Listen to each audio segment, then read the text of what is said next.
заклучуваме дека нема место за паника, апсолутно нити е потребна, нити е продуктивна на некој начин.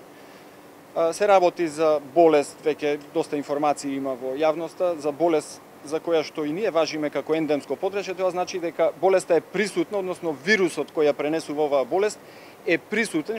Она каде што може да делуваме и нашите заклучоци од комисијата се во таа насока, се мерки превентивни главно. Значи, убаво информирање на населението и на здравствените работници на кој начин болеста се добива, просто размислување за оваа болест кога ќе има сомнителни случаи и брзо процесирање, односно испраќање на сомнителните случаи до институциите, односно до одделите за инфективна патологија или до клиниката за инфективни болести.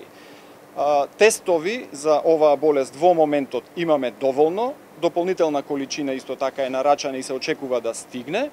Исто така и терапијата која е со некаков ефект е достапна, што значи дека колку што може да биде спремна една држава за ваква ендемска болест, сме спремни, но повторно сакам да апелирам дека апсолутно нема потреба од плашење и од паника, затоа што ова болест не е болест која се пренесува лесно, пренесувањето е исклучиво по пат на каснување од крлеж кој што е заразен со вирусот.